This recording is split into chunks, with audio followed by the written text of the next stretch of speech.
Kung ang tansa ay may legendary luglog na since 1934, puntahan naman natin ang legendary bibingkoy ng Cavite City. O mga taga Cavite City, nakatikim na ba kayo ng bibingkoy? Hindi ka nga daw lihitin mong taga Cavite City kundi ka pa nakakatikim nito kasi since 1927 pa ang kainan na to. Natikman mo na ba? Kung hindi pa, ay tara! Banatan na natin yan. Let's go!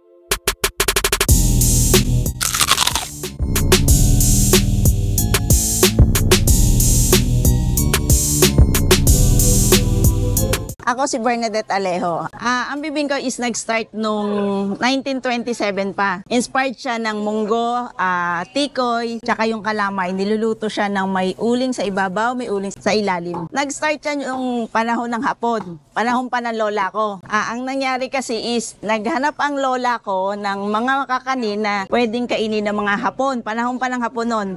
Kaya ang ginawa nila is, naisip niya yon. Siya ang, kumbaga, sariling recipe namin yon. Nag-start siya sa lola ko, si Teodorica Bautista, tapos si mama ko, Eulohia Alejo. Ako si Bernadette, pan-third generation ako. Kung gusto nyo, try nyo. Punta kayo dito kay Aling Ika sa Cavite City Public Market. Kaya lang kung pupunta kayo is agahan nyo kasi pinaka-late na namin na may bibingkoy is 8:30 to 9. Yun ang pinaka-late. Bali nakaka-5-6 na bilao kami sa isang araw. Ngayon kung gusto nyo naman i-travel siya, pwede naman siya sa abroad. Kung halimbawa sa mga Tagaytay, Dasma, pwede siya via Lalamove. Kontakin nyo na lang ako sa 0916-679-5916. Tapos, pwede rin meron din kami page sa Aling Ika Karinderya, Home of Original Bibingkoy. Ngayong araw nga ay nandito tayo sa Aling Ika's Karinderya na matatagpuan sa Cavite City Public Market. Siguradong alam na alam ng mga taga Cavite City to kasi since 1927 pa, nagtitinda na sila dito. Sinimula ni Teodorica Bautista o kilala bilang Aling Ika at pinagpatuloy ni Lolit Alejo na kanyang anak at ngayon ay pinagpapatuloy na ni Ma'am Adet na simula noon hanggang ngayon, ganun pa din daw ang lasa. Kaya yung mga lihiti mong taga Cavite City na suki dito ay alam na alam ang lasa niyan. Bali pangatlong salin lahi na pala to na si Ma'am Adet na ang nagpatuloy nang sinimulan ng kanyang mga ninuno. Napakasimple pero napakasarap ng lasa. Para siyang bibingka na may palamang munggo sa loob tapos yung pinakamas nagbibigay ng lasa sa kanya ay yung ginataang bilo-bilo na inihahalo dito. Kung trip mo din yung mga ganitong almusal, 50 pesos lang. Makakakain ka na yan dito. Kung pupunta pala kayo dito, ay agahan nyo na lang. Kasi 5 to 6 bilao lang ang niluluto nila araw-araw na ganito. Pag naubos na, ay bukas na ulit. Pero wag kang mag-alala. Kung hindi ka umabot sa bibingkoy, may ibang mga almusal naman sila dito. Tulad ng kakanin, palabok, may mga lutong ulam na rin sila dyan. Kaya siguradong makakakain ka pa rin. Pagdating nga namin dito ng 8 AM, ay halos paubos na ang bibingkoy nila. Buti may inabutan pa. At grabe yung mga tao dito. Talagang pinipilahan sila. Simple lang naman ang pwesto nila dito. Pero siguradong malinis mga lods. Hindi na nga namin pinatagal at baka maubusan pa kami. Nag-order na kami ng target namin bibingkoy lang. At sinamahan na rin namin ng palabok para malasahan na rin. Kaya bago pa maubos ang kwento ko, tara! Kain muna tayo. Mga kabangers, hindi tayo ngayon sa Aling Ika's Karinderya dito sa Cavite City. In-order natin yung Aling Ika's Special Bibingkoy. Ayan, matagal na ako nag-crave dito, ngayon lang natin napuntahan. Dito pala to sa sa loob ng palengke ng ng Cavite City. Meron din sila dito pansit luglog, palabok. Bali yung nila dito, yung luglog. Halo parang kanton siya na may bihon. Tikman natin mamaya. Ito na muna, sige tikman natin to. Tara, banata natin. Meron siyang mga gulay-gulay, may mga chicharon. Ayan, may mga sahog-sahog din naman siya. May itlog. Tignan natin kung ang lasa.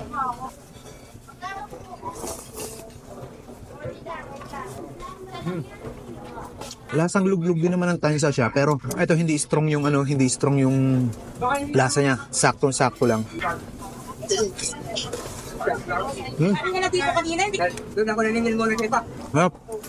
Sakto.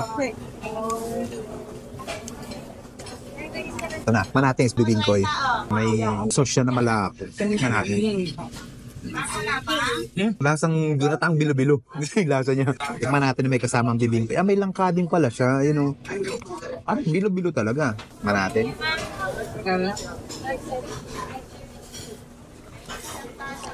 Sarap. Yung bibingkoy, may parang munggo yung yung palaman niya. Ha? Panalo to.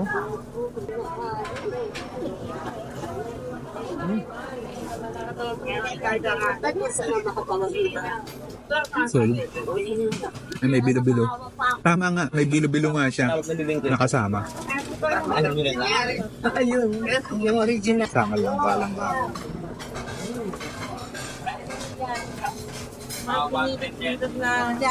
Panalo to. Bagay na bagay talaga siya sa almusal, no? Kasi talagang pag nakaisang ganto ka, ito pala 50 pesos. Isang ganto mo, sigurado solve ka na. Mabigat siya sa, sa tiyan. Masarap na itong... Nagpapasarap yung lahat niya sa loob na may munggo. May ayan o.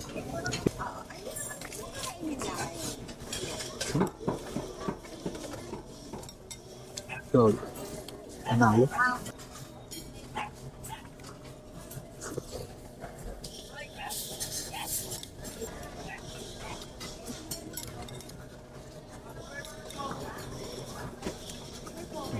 Panalons. Nambit tayo dito sa Aling Ikas Karinderya dito sa Cavite City. Napakasol dito mga lods. Panalons. Aling Ika, Bibingkoys. Tikman natin.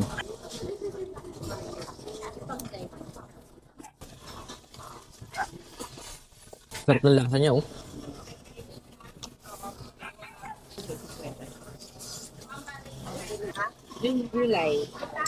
Sisimutin mo talaga, oh, hanggang dulo. Napakasulit dito mga lods, kaya kung mismo na rin ang bibingkoy ni Aling Ika, bisitahin mo sila sa Cavite City Public Market sa dati pa rin nilang pwesto. Napakasulit yan lods. O paano? Hanggang susunod nating food trip. Paalam.